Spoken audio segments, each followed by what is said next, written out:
We're joined now by Candice Dupree. Let's just start by unpacking what was a unbelievably unique year, Candice. What was it like for you to experience the wobble and everything that 2020 brought? Had some highs and lows. Wasn't as bad as I thought it was going to be. Had my own space while in the bubble, so that part was pretty cool. Didn't have any roommates. Was definitely very taxing on the body with the way that our schedule was set up. Practicing every day, playing every other day, not being able to decompress and get away from the game of basketball made it difficult at times. But we spent a lot of time with each other, as a team and with the coaching staff. So that part was pretty cool. Didn't end the way that we wanted it to, but proud of my teammates.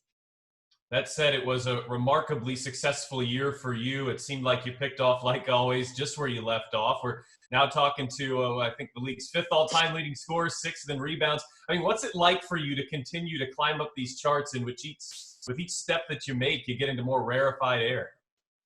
It means that I've been in this league for a long time, but I don't necessarily pay attention to the numbers. I've always got people that are reaching out or texting me like, hey, did you know if, and it's not something that I necessarily keep up with, but Ryan did a good job, in our pregame chats in the golf cart on the way to the bus, of keeping me informed of what milestone was next.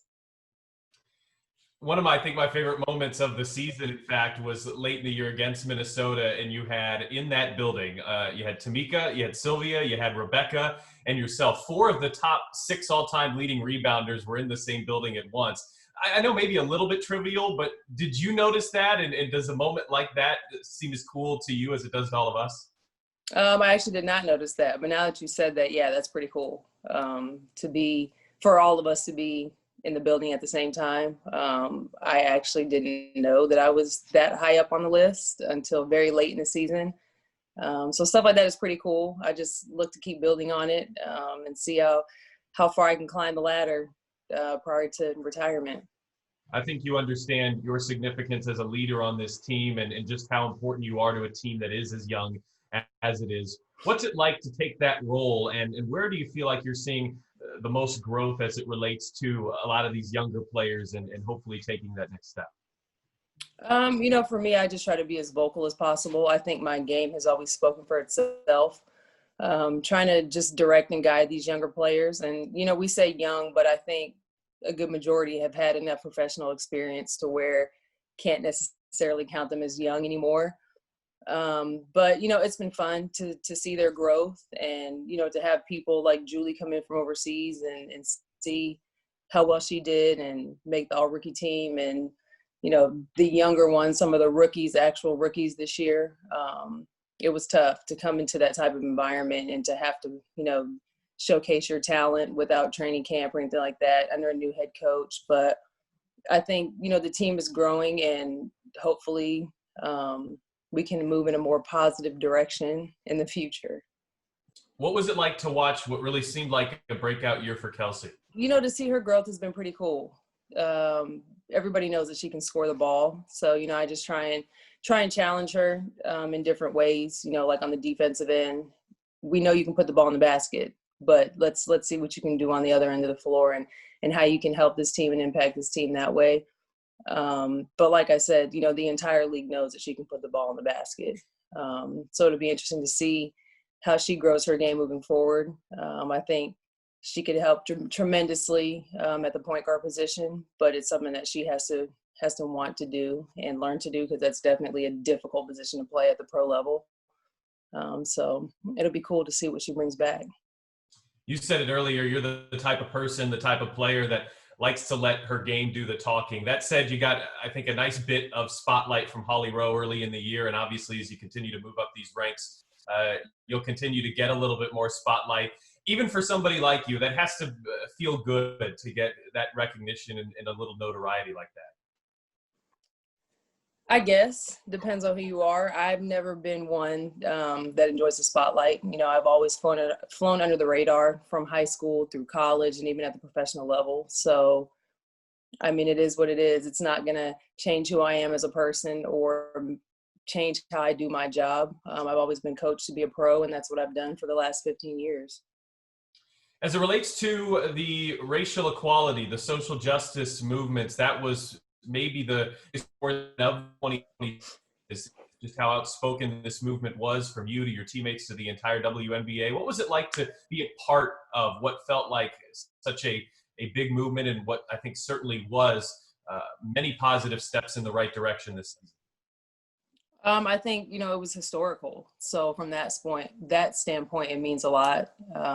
This year has been one for the ages. So to be a professional athlete and to be able to put our voices out there, to have some type of positive impact when it comes to social justice and to be able to have an impact while in the bubble, I think that was our main thing.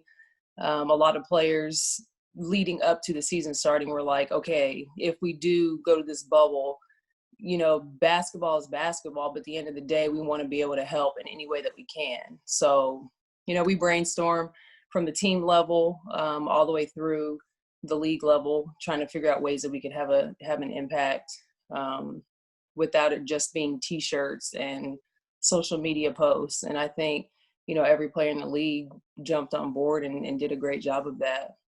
Yeah, I think the spotlight on the league in that regard has never been brighter, and so much credit to you and your teammates and the players for making all of that possible. Hopefully you were able to recognize that being in the bubble, just the kind of attention it was getting outside of the bubble. It really was remarkable to watch. As you now transition into another WNBA offseason, can you give us an idea of what your life is like and your basketball life is like? I imagine part of what allows you to stay at this high of a level in and year out has to do with how you treat yourself during the off season. Absolutely. I told myself today that I would start working out, took 2 weeks off. The only basketball that I've touched is to rebound for my 11-year-old nephew.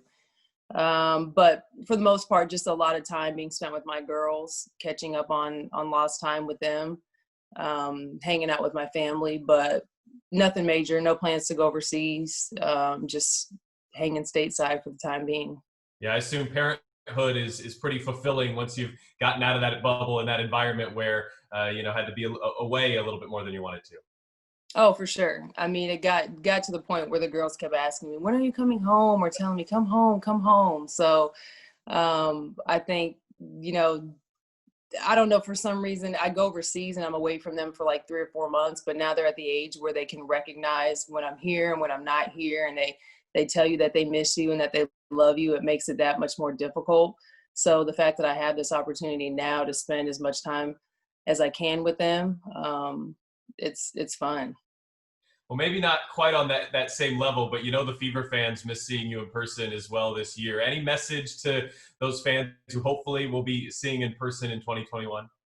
I just want to say thank you for sticking with us. I know it was difficult to not be able to watch games in person and having to watch everything via social media or TV, but we always appreciate the support and hope you guys are around next year.